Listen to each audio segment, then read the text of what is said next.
वज़ीर आज़म नरेंद्र मोदी आज वलसाड और भावनगर में रैली से करेंगे खिताब। भावनगर में एक इज्तिमाई शादी तकरीब में भी होंगे शामिल। असेंबली इंतखाबात के ऐलान के बाद वज़ीर आज़म का गुजरात का है ये पहला दौरा।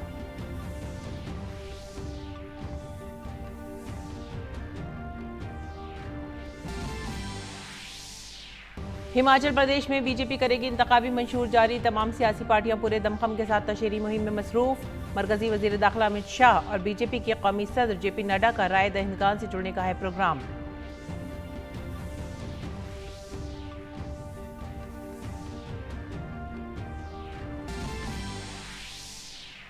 छह रियासतों में 7 असेंबली सीटों पर हुए ज़िमनी इंतखाबात के बाद वोटों की गिनती आज। बिहार की 2, उत्तर प्रदेश, महाराष्ट्र, हरियाणा, तेलंगाना और ओडिशा की एक सीटों पर 3 नवंबर को हुए थे इंतखाबात।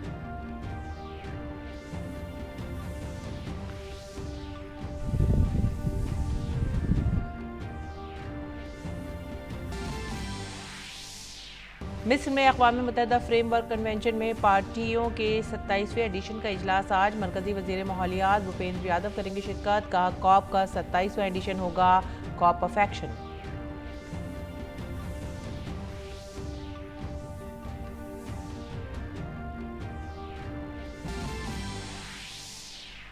खेलों में आईसीसी T20 आलमी कप में भारत का मुकाबला जिम्बाब्वे से आखिरी सुपर 12 मुकाबले में आज। ग्रुप 1 के आखिरी सुपर 12 मुकाबले में इंग्लैंड ने श्रीलंका को 4 विकेट से हराकर सेमीफाइनल में बनाई अपनी जगह।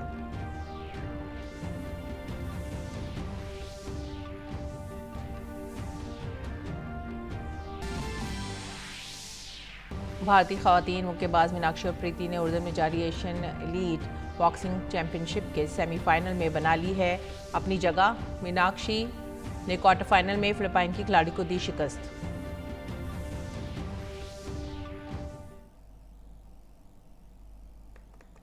आदाब नाज़रीन, उर्दू खबरों में आप सभी का खैर मकदम है। मैं हूं सादिया अलीम। नजर डालते हैं इस वक्त की खास खबरों पर। नरेंद्र मोदी आज गुजरात में असेंबली इंतखाबात के लिए बीजेपी की मुहिम का आगाज करेंगे। वज़ीर आज़म वलसाड जिले में एक जलसे आम से खिताब करेंगे और भावनगर में इज्तिमाई शादी के प्रोग्राम में शिरकत करेंगे। इस तकरीब में 500 से जायद ऐसी लड़कियों की शादी की जाएगी जिनके वालिद नहीं है। इलेक्शन कमीशन की जानिब से असेंबली इंतखाबात के ऐलान के बाद वज़ीर आज़म का अपनी आबाई रियासत का ये पहला दौरा होगा।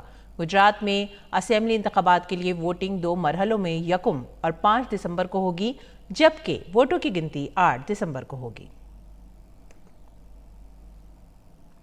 बीजेपी हिमाचल प्रदेश असेंबली इंतखाबात के लिए आज संकल्प पत्र 2022 जारी करेगी। पार्टी के कौमी सदर जगत प्रकाश नड्डा शिमला में अपना इंतखाबी मंशूर जारी करेंगे। इस मौके पर वजीर आला जयराम ठाकुर, बीजेपी के रियासती सदर समेत कई सीनियर लीडर खुसूसी तौर पर मौजूद रहेंगे। बीजेपी के रुकन पार्लियामेंट और हिमाचल प्रदेश यूनिवर्सिटी के साबिक vice chancellor professor Sikandar Kumar की सरबराही में एक कमेटी तश्कील दी गई है। ये कमेटी पिछले कई दिनों से ये इंतखाबी मंशूर तैयार करती रही थी। बीजेपी इसे नया रिवाज बनाएंगे फिर बीजेपी लाएंगे के नारे के साथ जारी कर रही है। इसमें नौजवानों, बुजुर्ग, खवातीन, ताजिरों, सनतकारों समेत मुख्तलिफ तबकात के मसाइल को शामिल किया गया है। इससे कबल ये इंतखाबी मंशूर जुमे को लॉन्च करने का मंसूबा था, लेकिन इसे इतवार तक मुलतवी कर दिया गया था। और हिमाचल प्रदेश असेंबली इंतखाबात की मुहिम अब तेज हो गई है। हिमाचल प्रदेश में 12 नवंबर को एक ही मरहले में पोलिंग होगी। वोटों की गिनती 8 दिसंबर को होगी।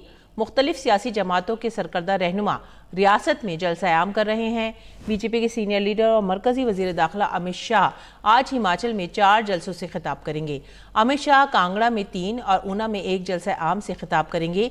दूसरी जानिब बीजेपी के सीनियर लीडर और वजीर दिफा राजनाथ सिंह आज हिमाचल में 3 अवामी जलसे करेंगे। राजनाथ सिंह शिमला, हमीरपुर और कांगड़ा में अवामी जलसों से खिताब करेंगे। आज मरकजी वजीर अनुराग सिंह ठाकुर भी हिमाचल में मुख्तलिफ इंतखाबी प्रोग्रामों में हिस्सा लेंगे।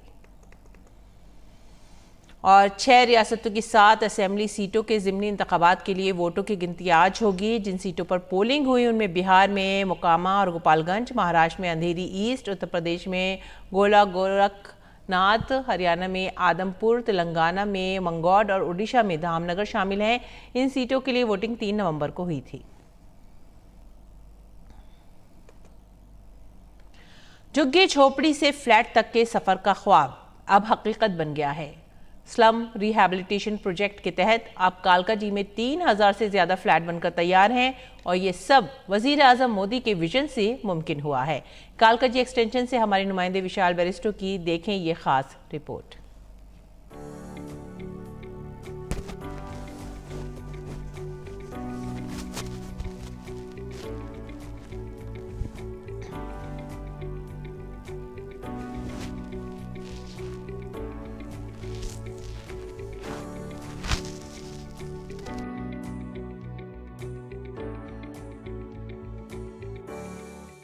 मैं इस वक्त पहुंच गया हूं नौशाद और नाजिया के फ्लैट पे। ये फ्लैट उन्हें मिला है पीएम आवास योजना के तहत और अभी इनको चाबी हैंडओवर की जा रही है। आप देख सकते हैं ये एक खुशी का मौका नौशाद और नाजिया के लिए।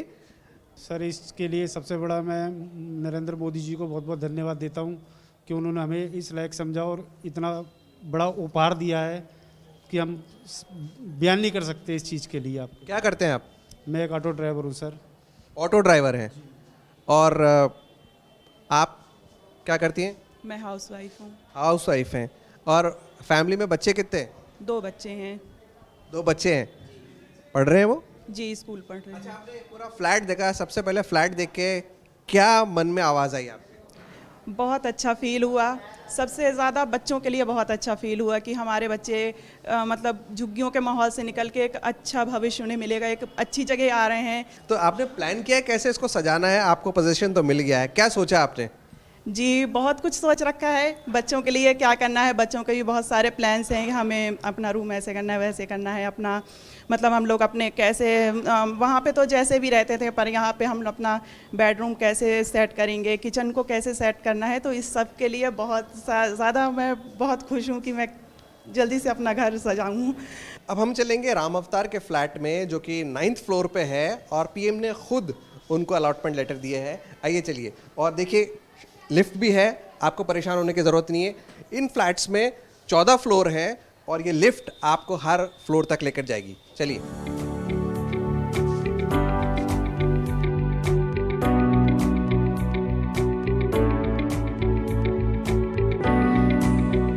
आप बताइए, प्रधानमंत्री ने क्या पूछा आपसे?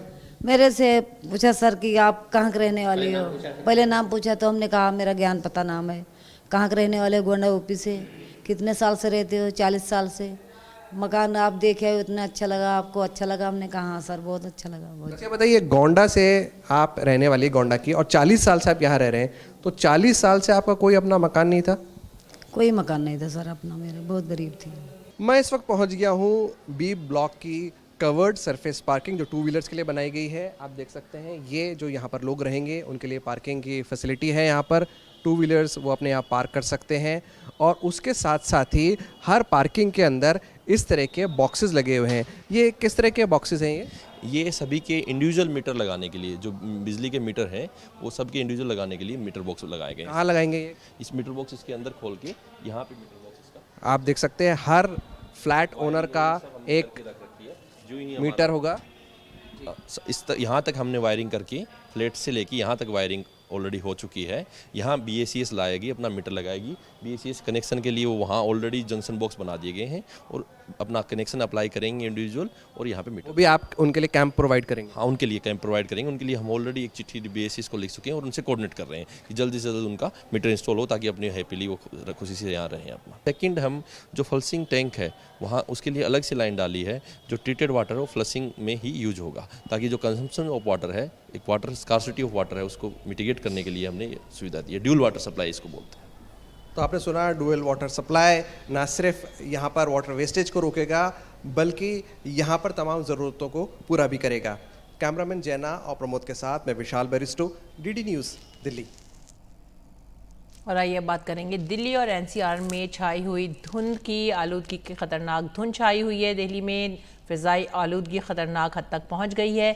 System of air quality and weather forecasting and research SAFAR के मुताबिक दिल्ली में आज सुबह एयर क्वालिटी इंडेक्स 339 रिकॉर्ड किया गया। हर सांस देने वालों पर अब भारी है। मुसलसल जहर आलूद आबो हवा लोगों को बीमार कर रही है, जिसके बायस दमे, सांस की तकलीफ और ब्लड प्रेशर के मरीजों की तादाद में इजाफा हुआ है। जहरीली हवा खासतौर पर बच्चों और बूढ़ों को सांस लेने की सलाहियत को सबसे ज़्यादा मुतासर कर रही है। माहौलियात, जंगलात और मौसमियाती तब्दीली के मरकज़ी वज़ीर भूपेंद्र यादव मिस्र में मुनक़िद होने वाले अक़वाम मुत्तहिदा के फ्रेमवर्क कन्वेंशन के फ़रीक़ैन की कॉन्फ्रेंस के 27वें एडिशन के लिए शर्म उल शेख पहुँच गए हैं, जहाँ वो भारतीय वफ़द की नुमाइंदगी कर रहे हैं।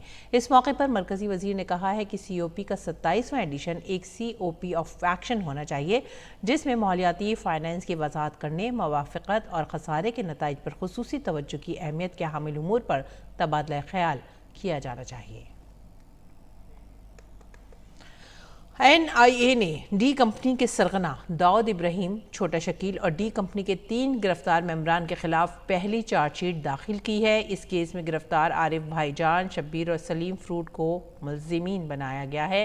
इनके खिलाफ मुंबई की NIA पुलिस स्टेशन में 3 फरवरी 2022 को मुकदमा दर्ज किया गया था। NIA की चार्जशीट के मुताबिक इन सभी पर दहशतगर्दाना सरगर्मियों के लिए फंड्स का बंदोबस्त करने का इल्ज़ाम है। मरकजी तहकीकाती एजेंसी ने कहा है कि इन तमाम मुल्ज़मीन के खिलाफ गैर कानूनी सरगर्मियों की रोकथाम एक्ट, मकोका और ताज़ीरात हिंद की कई दफ़ात के तहत मुकदमा दर्ज किया गया था। एजेंसी ने कहा है कि गिरफ्तार मुल्ज़मीन ने मुंबई और भारत के दीगर हिस्सों में सनसनीखेज़ दहशतगर्दाना सरगर्मियों के लिए दाऊद और छोटे शकील के हवाला चैनलों से बड़ी रकम हासिल की थी। तफ्तीशी एजेंसी ने बताया है कि मामले की तहकीकात अभी जारी है। ग्रेटर नोएडा में मुनक़िद इंडिया एक्सपो सेंटर में जारी इंडिया वाटर वीक 2022 की इख्तितामी तकरीब के मौके पर नायब सदर जमहूरिया जगदीप धनखड़ ने हिस्सा लिया। इस मौके पर आबी वसाइल के मरकजी वजीर गजेंद्र सिंह शेखावत, मरकजी वजीर ज़राअत नरीन सिंह तोमर, आबी वसाइल के वजीर ममलिकत प्रहलाद पटेल और प्रदेश के आबी वसाइल के रियासती वजीर स्वतंत्र सिंह भी मौजूद रहे। नायब सदर जमहूरिया ने आबी तहफ़्फ़ुज़ के लिए जारी काविशों की सताइश करते हुए मुस्तक़बिल में भी इस पर अमल पैरा होने पर खुसूसी जोर दिया। ग्रेटर नोएडा में वाक़ इंडिया एक्सपो सेंटर में इंडिया वाटर वीक 2022 की इख्तितामी तकरीब बेहद शानदार रही। नायब सदर जमहूरिया जगदीप धनखड़ ने कहा कि इख्तितामी तकरीब एक अज़्म की शुरुआत है। नायब सदर जमहूरिया ने आबी तहफ़्फ़ुज़ की कोशिशों समेत गैस कनेक्शन, बिजली और मरकजी सरकार की कई फलाही स्कीमों का भी जिक्र किया, जिससे आम आदमी की जिंदगी बेहतर हुई है। I would therefore appeal to one and all, and particularly media, to propagate a thought process that we all must work towards optimum and efficient utilization of natural and energy resources in any form: electricity, water, petrol, gas. पायदार तरक्की और मसावात के लिए आबी तहफ़्फ़ुज़ की theme पर मबनी इस 5 रोज़ा India water week में 28 मुल्कों के शिराकतदारों ने हिस्सा लिया। प्रोग्राम में मजमूई तरक्की के लिए आबी तहफ़्फ़ुज़ और मौसर इंतज़ामात के साथ साथ जदीद तरीन लाहे अमल और मौसर इक़दामात पर भी गौर व ख़ौज़ किया गया। पानी जैसा विषय, जिस विषय में हमें अनेक नवाचारों के साथ में इस चुनौती को, जो चुनौती आज विश्व के सामने, मनुष्य मात्र के सामने और हमारे सस्टेनेबल डेवलपमेंट के लिए एक बहुत बड़ी चुनौती के रूप में उभरा है, उस विषय पर हम सबको साथ आने, साथ बैठने, साथ काम करने, एक लय में सोचने और विचार करने की आवश्यकता है। खेती में पानी की सबसे ज्यादा खपत पर भी गौर व ख़ौज़ किया गया। मरकजी वजीर ने आंकड़ों के जरिए समझाया कि सरकार ने 70 लाख हेक्टेयर जमीन को माइक्रो इरिगेशन के तहत मंजूर किया है। कृषि के क्षेत्र में जल को प्रबंधित करना, जल का समुचित उपयोग हो, इसके लिए लोगों की आदत में परिवर्तन करना, यह एक कठिन कार्य है। और इसके लिए जिस प्रकार से प्रधानमंत्री जी के आह्वान पर स्वच्छता के लिए अभियान चला, उसी दिशा में हमको एक कैंपेन की ओर जाना पड़ेगा। इंडिया वाटर वीक में पायदार तरक्की और मसावात के लिए आबी तहफ़्फ़ुज़ पर जमकर तबादला ख्याल किया गया। नीरज कुमार की रिपोर्ट, DT न्यूज़। और अब बैनुल-अक़वामी खबरें। यूक्रेन के सदर व्लादिमीर ज़ेलेंस्की ने रूस को ड्रोन की महदूद फराहमी के ईरान के दावे को मुस्तरद कर दिया है। ज़ेलेंस्की ने ईरान पर झूठ बोलने का इल्ज़ाम लगाते हुए यूक्रेन की फ़ौज रोज़ाना कम से कम 10 ड्रोन को तबाह कर रही है कहा, और सिर्फ जुमे को यूक्रेन की फ़ौज ने 11 ड्रोन तबाह किए हैं। ईरान ने हफ्ते को पहली बार इतराफ़ किया कि उसने रूस को ड्रोन फराहम किए थे, लेकिन ये ड्रोन रूस यूक्रेन जंग से पहले भेजे गए थे। ईरान के वज़ीर ख़ारजा हुसैन अमीर अब्दुल्ला बयान ने कहा कि रूस के यूक्रेन पर हमले से चंद माह कबल बहुत कम तादाद में ड्रोन रूस भेजे गए थे। यूक्रेन ने हालिया हफ्तों में शहरियों के बुनियादी ढांचे पर ड्रोन हमलों की इत्तला दी है। इन हमलों में ईरानी साख्त के 136 ड्रोन का इस्तेमाल करते हुए पावर स्टेशन और डैमों को तबाह किया गया। काबिल ज़िक्र है कि रूस इस बात की तरदीद करता रहा है कि इसकी फौज ने यूक्रेन पर हमले के लिए ईरानी ड्रोन का इस्तेमाल किया है। उधर अमेरिका में मंगल को होने वाले वस्त मुद्दती इंतखाबात से कबल इंतखाबी मुहिम में तेज़ी आ गई है। उम्मीदवार अवाम को हतमी दलाइल पेश कर रहे हैं। बराक ओबामा और डोनाल्ड ट्रंप जैसे बड़े लीडर भी इंतखाबी मुहिम में पूरे दमखम के साथ मसरूफ़ हैं। सदर जो बाइडन ने गुज़िश्ता 3 दिनों कई इंतखाबी मीटिंगें की हैं, जिनमें उन्होंने वोटरों से डेमोक्रेटिक पार्टी की हिमायत करने की अपील की है। इस दौरान ऐवान नुमाइंदगान की तमाम नशिस्तों और सीनेट की 1/3 नशिस्तों पर वोट डाले जाएंगे। इसके साथ ही 39 रियासती और इलाकाई गवर्नरों के इंतखाबात के अलावा कई दीगर रियासतों में भी बल्दियाती इंतखाब होंगे। पेरू के दारुल हुकूमत लीमा में हफ्ते को हुकूमत मुखालिफ मुजाहरे हुए। सुर्ख और सफ़ेद झंडों के साथ मुजाहिरीन ने सदर कैस्टिलियो के खिलाफ नारे लगाते हुए शहर की सड़कों पर मार्च किया। इस दौरान मुजाहिरीन के दरमियान झड़पें भी हुई। पेरू के सदर कैस्टिलियो की हुकूमत पर बदउनवानी के इल्ज़ामात हैं। अपोजिशन बदउनवानी की जांच के लिए उन्हें इक़्तिदार से हटाने का मुतालबा कर रही है। कैस्टिलियो, जिन्होंने गुज़िश्ता साल जुलाई में ओहदा संभाला था, इक़्तिदार में आने के बाद मवाक़से के ज़रिए उन्हें हटाने की 2 कोशिशें की जा चुकी हैं, लेकिन अपोजिशन के पास मतलूबा वोट न होने की वजह से ये तजवीज़ नाकाम रही।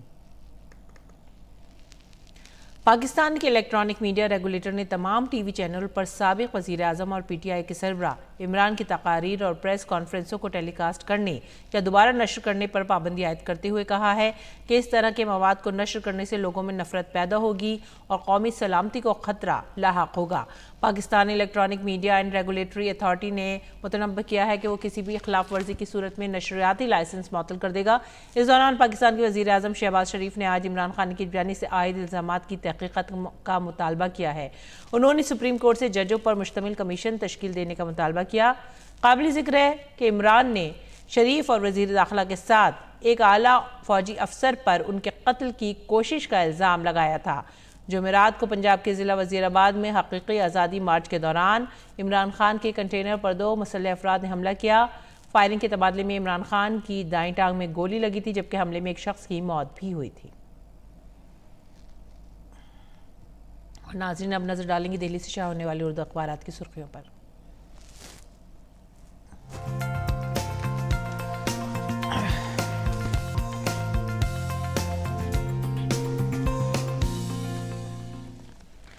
अखबारात के जायज़े में जो पहली सुर्खी हमारे पास है वो है रोज़नामा इनकलाब से, और ये जो सुर्खी है वो है फ़ौज के आला कमांडरों की कॉन्फ्रेंस।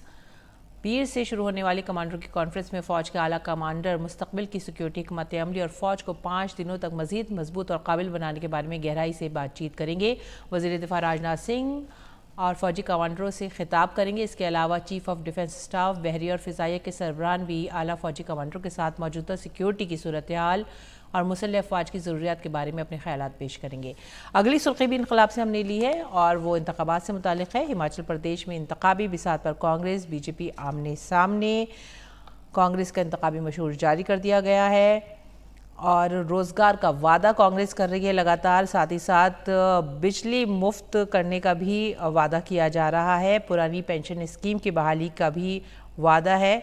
साथ ही साथ वज़ीर आज़म नरेंद्र मोदी ने कहा है कि हिमाचल के लोगों ने उन्हें बहुत प्यार दिया है और हिमाचल प्रदेश में असेंबली इंतखाबात में पार्टी के लिए इंतखाबी मुहिम में वज़ीर आज़म नरेंद्र मोदी आवाम से BJP को एक और मौका देने की अपील कर रहे हैं। अगली सुर्खी भी इनकलाब से ही है और वो है हिमाचल की मुस्तहकम हुकूमत ज़रूरी, वज़ीर आज़म नरेंद्र मोदी का बयान। आगे बढ़ते हैं अगली खबर की तरफ। 5 रियासतों में ज़िमनी इंतखाबात का ऐलान कर दिया गया है। इलेक्शन कमीशन ने उत्तर प्रदेश और बिहार समेत 5 रियासतों की 5 असेंबली हल्कों और उत्तर प्रदेश के मेन पार्लिमानी हल्के के लिए 5 दिसंबर को ज़िमनी इंतखाबात कराने का ऐलान किया है। हिंदुस्तान एक्सप्रेस की सुर्खी का रुख करेंगे और यह है जजों की सुबकदोशी की उम्र में इजाफे से हुकूमत का इनकार। लोगों को गलतफहमी है कि खाली असामियों की वजह से मुकदमात ज़ेर-ए-इल्तवा हैं। किरण रिजिजू का बयान। अखबार मशरक़ ने अगली खबर ली है और यह है दाऊद और उसके गिरोह के खिलाफ शिकंजा सख्त, NIA ने चार्जशीट दायर कर दी है। अखबार मशरक़ ही अगली खबर और ये थे आज के उर्दू अखबारात। और इसके बाद अब हम रुख करेंगे दिल्ली NCR में हवा की और फ़िज़ाई आलूदगी की सूरत हाल पर। मुसलसल जहरीली होती जा रही है हवा दिल्ली की। घुटन की वजह से लोगों में सांस लेने में दुश्वारियों का सामना करना पड़ रहा है। सूरत हाल ये है कि कई मकामात पर एयर क्वालिटी इंडेक्स 450 के करीब पहुंच गया है। हमारे नामनिगार चंद्रशेखर ने दिल्ली के अक्षरधाम में हवा के मेयार की सतह का जायज़ा लिया। आइए जानते हैं। इस वक्त मैं दिल्ली के अक्षरधाम इलाके में खड़ा हूं और यहाँ देखिए दिल्ली का अक्षरधाम मंदिर है जो कि आपको साफ देखने को नहीं मिल रहा होगा। इसमें धुंध और कोहरे की चादर जो है इस प्रकार से बैठी हुई है कि आपको ये मंदिर साफ दिखाई नहीं देगा, ये हालत है। और रोडों पर आप देखिए कि अभी भी लोग, दिन का समय चल रहा है लेकिन अभी भी हेडलाइट जलाने को मजबूर हैं अपनी सेफ ड्राइविंग को लेकर के। तो ये हालात इस वक्त नासाज बने हुए हैं अक्षरधाम इलाके में और दिल्ली के इलाके में। 2.5 PM 2.5 की जो मात्रा है वो अपने मौजूदा स्तर से 8 गुना अधिक है, जो कि फेफड़ों के लिए बहुत ख़तरनाक साबित हो सकती है। उन बच्चों के लिए या फिर बुज़ुर्गों के लिए खतरनाक साबित हो सकती है, या उन लोगों के लिए खतरनाक साबित हो सकती है जिनको सांस लेने में दिक्कत होती है या फिर फेफड़े की बीमारी जिनको है, उनके लिए बहुत खतरनाक ये साबित हो सकती है। और लगातार जिस प्रकार से पराली की समस्या बढ़ रही है, पंजाब के इलाकों से केसेस बढ़ रहे हैं पराली जलाने को लेकर के, उसका सारा धुआं जो है वो दिल्ली की आबोहवा में छा रहा है। दिल्ली तो सटे राज्यों में इस प्रकार से जो पराली जलाने की घटनाएं हो रही हैं उसका सारा असर जो है वो दिल्ली और दिल्ली वासियों को और उसके आसपास के इलाकों को सहना पड़ रहा है। हालात ये हैं कि अब दिल्ली में भी प्राथमिक स्कूलों को बंद कर दिया गया है, नोएडा के स्कूलों को बंद किया गया है। इसके अलावा कोशिश ये की जा रही है कि दिल्ली में 50% जो ऑफिसेज हैं, दिल्ली सरकार का ये कहना है कि उनको भी वर्क फ्रॉम होम कराया जाए उन पे, और साथ ही साथ जो दिल्ली में ग्रीन बसेस चलाने की भी बात हो रही है, ऑड इवन भी शायद दिल्ली सरकार लागू कर सकती है, ऐसा कहा जा रहा है। तो हालात इस वक्त जो हैं वो ऐसे बने हुए हैं, लगातार जो है AQI लेवल जो है वो लगातार बढ़ता चला जा रहा है। कैमरामैन अजय के साथ चंद्रशेखर, DD न्यूज़, दिल्ली। और अब खबरें खेल की दुनिया से। T20 वर्ल्ड कप के सुपर 12 में आज का दिन दूसरा मैच पाकिस्तान और बांग्लादेश के दरमियान खेला जाएगा। ये मैच दोनों टीमों के लिए करो या मरो की सूरत हाल होगी। हारने वाली टीम के लिए सेमीफाइनल के दरवाजे बंद हो जाएंगे। साथ ही जीतने वाली टीम का इन्हिसार किस्मत पर होगा। जीतने वाली टीम उम्मीद करेगी कि जिम्बाब्वे भारत को शिकस्त दे। उधर बॉक्सिंग में भारतीय खवातीन मुक्केबाज मीनाक्षी अफरीदी ने उर्दन के दारुल-हुकूमत अम्मान में एशियन एलीट बॉक्सिंग चैंपियनशिप के सेमीफाइनल में अपनी जगह बना ली है। मीनाक्षी अफरीदी ने हफ्ते को खेले गए क्वार्टर फाइनल मैच में अपनी जीत के साथ कांसे का तमगा यकीनी बना लिया। मीनाक्षी ने 52 किलोग्राम जुमरे के क्वार्टर फाइनल मैच में 4 बार ऐसा किया। साउथ ईस्ट एशियन गेम्स में तमगा याफ्ता फिलिपाइन के आरिश मैग्नो को शिकस्त दी। दूसरी तरफ प्रीति ने 57 किलोग्राम जुमरे में उज्बेकिस्तान की तर्दिए बेकावा सेटोरो के खिलाफ शानदार जीत दर्ज की। और आइए अब जानते हैं मौसम का मिजाज।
इसी के साथ ही वक्त हो गया आप सभी से विदा लेने का। आप हमारी पूरी टीम को दीजिए इजाज़त। आदाब।